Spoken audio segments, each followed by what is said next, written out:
সেমাই দিয়ে যে এত লোভনীয় ডেজার্ট তৈরি করা যায়, একবার না বানালে তো আপনারা বিশ্বাসই করবেন না। এই যে দেখুন, আমি আজকে আসসালামু আলাইকুম, আজকে আমি সেমাই দিয়ে পুডিং বানিয়ে দেখাবো। তারপর আমি পুডিংয়ের জন্য ক্যারামেল তৈরি করে নিব।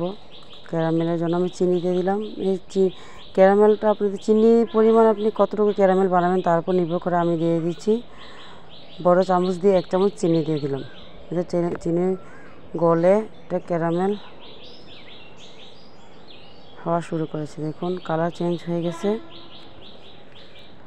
এখন এটা আস্তে আস্তে আমি নেড়ে দেবো। আমি কিন্তু চিনির মধ্যে পানি দিইনি, চিনি গলে যে পানি উঠেছে এটা থেকেই আস্তে আস্তে ক্যারামেলটা হয়েছে। এরকম পর্যায়ে আসার পরে আপনার চুলার আঁচ বন্ধ করে দিবেন। চুলার তাপেই ক্যারামেলটা সুন্দরভাবে হয়ে যাবে, নাহলে ক্যারামেল পুড়ে যাওয়ার সম্ভাবনা থাকে। এই যে চুলা রেখে আস্তে আস্তে নাড়লেই এটা কালারটা সুন্দর হয়ে যাবে। তারপর আমি একটা পুডিংটা যে পাত্রে বানাবো ওই পাত্রে ক্যারামেলটা সেট করে নিব।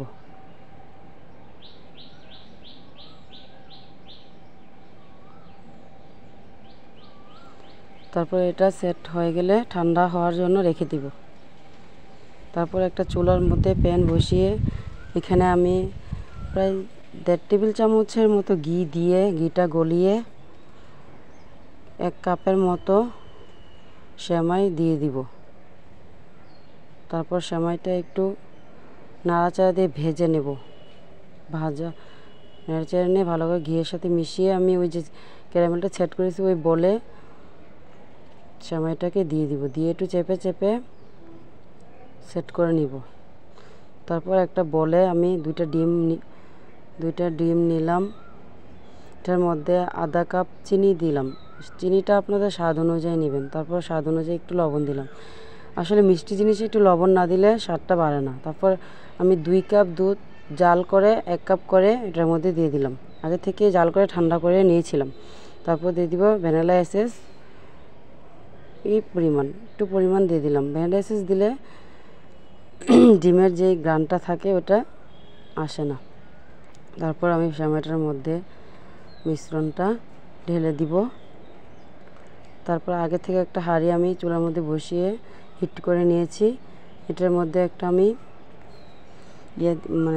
ডেকচি বসানোর দিয়ে দিলাম। তারপর ওটার মধ্যে আমি এই যে পুডিংয়ের মিশ্রণটা দিয়ে প্রায় 25 থেকে 30 মিনিটের মতো অপেক্ষা করব। এই ছিদ্রটা বন্ধ করে দিলাম যাতে কোনোভাবেই ভাপ বাইরে না আসে।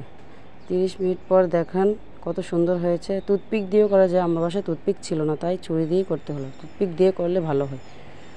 তারপর আমি এটাকে ঠান্ডা করে ফ্রিজে আধা ঘন্টার জন্য রেখে দিয়েছিলাম। ফ্রিজে না রেখে কখনও পুডিং এভাবে ঢালবেন না, তাহলে পুডিংটা নষ্ট হওয়ার সম্ভাবনা থাকে।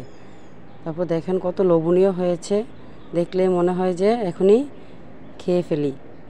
তারপর একটা ছুরি দিয়ে এভাবে কেকের সাইজে কেটে নেবেন। কেটে একবার অবশ্যই বানিয়ে খেয়ে দেখবেন কতটা মজাদার আর কতটা লোভনীয়।